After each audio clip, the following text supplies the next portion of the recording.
mga kalinga, round 2. Yan, harvester ulit. Yan, meron nagsasako na oh.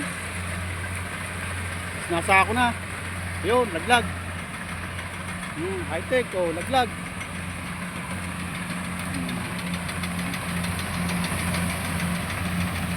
Kita nyo, ganito ang magiging buhay ni Papa Rico. Kaya kita nyo, pagkasako oh. Pagkaan diretso sako, laglag oh. Yan. Laglag kagad, dalawang sako. Ganyan ka high tech ang magiging pagsasaka ni Papa Rico. Yan. Ayun. Paani tayo. Ang nagtanim nito pinsan ko. Pero lupa namin to. Namumursyento lang ako kasi silang gumagastos kasi yun ang usapan namin dito. Dati kasi nagsasaka to kuya ko namatay na kuya ko. Ipinasaka sa pinsan ko. Kaso hindi naman nasasaka lahat. Kasi busy rin na pinsan ko, tsaka isa pa walang pantustos. Kung gaano lang yung natataniman, yun lang ang ano. Bala ko, pataniman na lahat susunod. Kung wala siyang pantustos, bahala na. Pero mahirap kasing magpatanim mamumuhunan ka rin kasi. Sa pataba, binhi, medisina, sa mag-aararo.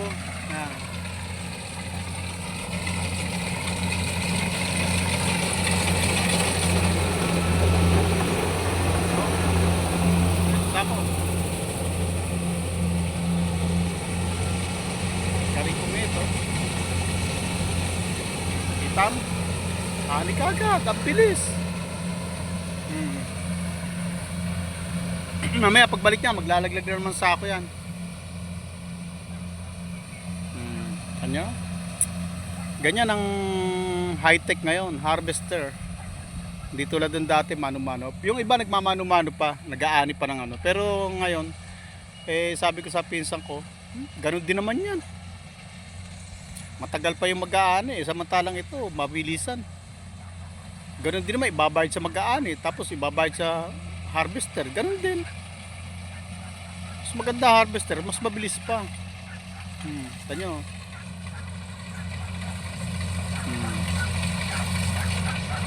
Hitam, di ba? Pagkaan diretso sa sako, pagkasako, laglag. Kasi hilahin naman yung kalabaw.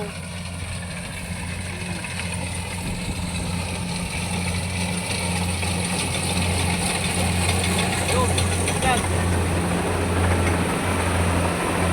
Mamagsak agad.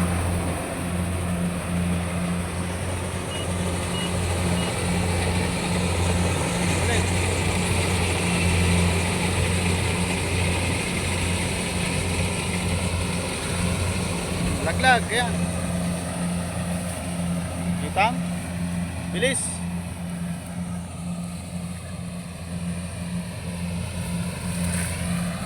Kita mo.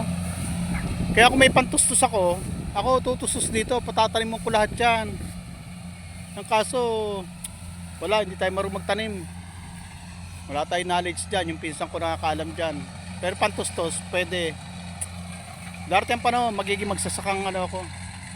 Magiging magsasakang vlogger ako.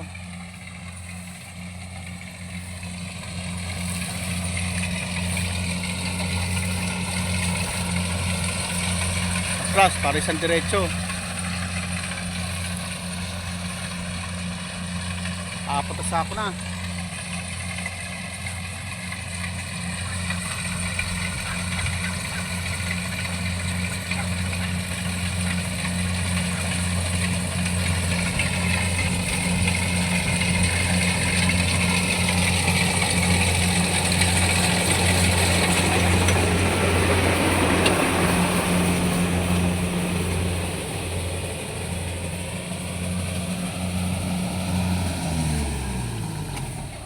Hop, pahinga muna.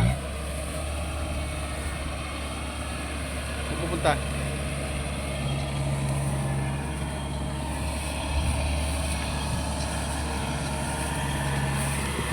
Kita nyo ang actual na pag-ani ng harvester. Say mo pa yan. Say mo pa yan. Yan. Oh, ito, sabi ko sa inyo, ang lawak eh. Puta, hindi ko napapasin to. Kasali pa pala to, pambira. Oh, mahirap. Kasi ang kuya ko nakakaalam ng talagang sukat ito kung hanggang saan talaga to eh. Eh, patay na kuya ko kasi. Eh, yung pinsan ko, hindi man tinuturo lahat. Pambira.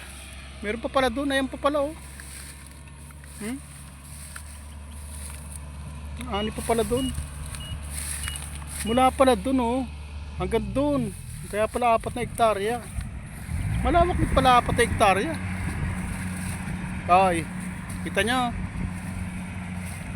Ito kasi madamo, hindi natatakpan. Akala ko, wala nang palay dito. Meron pa pala.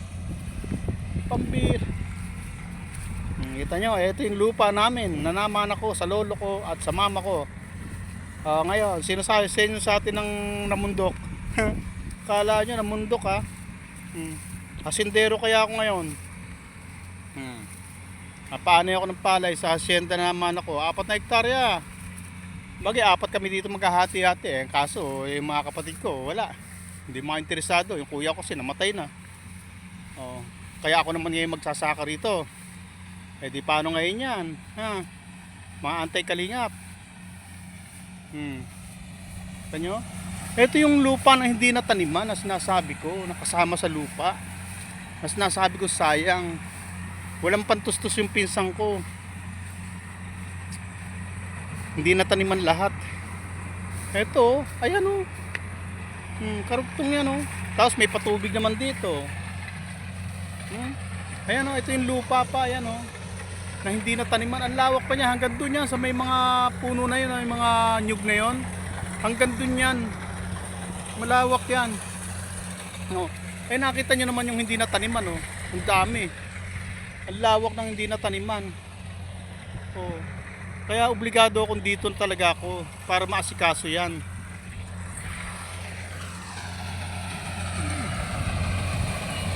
Kasi kung wala mag-aasikaso dito, laging ganito. Hindi matataniman. Ang matataniman, konti lang.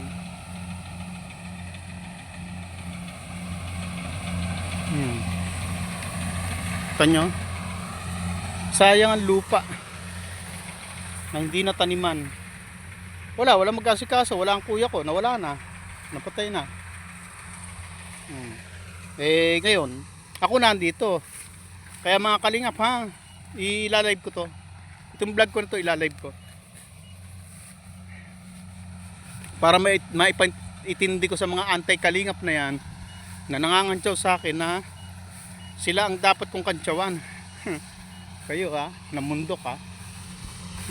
4 na hektarya kaya itong agricultural land. Ang pinsang ko lang nagtatanim, hindi ako kasi. Hindi nga ako marunong magtanim. Yung kuya ko, yan ang marunong. Eh, namatay na eh. Kaya, ako nang magpapasaka nito. Eh, pinasaka sa pinsang ko, hindi naman masaka lahat. Dahil may nyuga naman sila, busy rin. Ewan ko, bakit hindi nataniman lahat. Sabi niya, wala rin pantustos. Masyadong malaki. Eh kung alin lang yung kaya ng pera niya, yung budget na ginastusan niya, yun lang ang tinaniman niya. Ngayon sa mga susunod na panahon, baka anuan ko na to. Ayan na, yung mga lumaglag na palay galing sa harvester. Di ba nakita niyo naman ang proseso ng harvester? Ayan pa, malawak pa yung ano na yan. Yan, iwan natin. Paano? Buwan TV, tatrabaho ko ha. Nandito ako sa bukid para magpaani, para tingnan yung lupa ng mama ko. Nanaman naming 4 na magkakapatid. At ako ngayon mag-aasikaso kasi ang kuya ko ay patay na. Ako nang mag-aasikaso. 4 na taon dito, 3 taon din itong napabayaan. Kaya yan. Pero ngayon maasikaso na kasi nandito na si Papa Rico to the rescue. Papa Rico to the rescue sa bukid ng mama ko. Ano? Mga kalingap, nandito na muna. Ilalive ko lang to. I-upload ko to tapos ilalive ko. Bye bye. Bye bye harvester.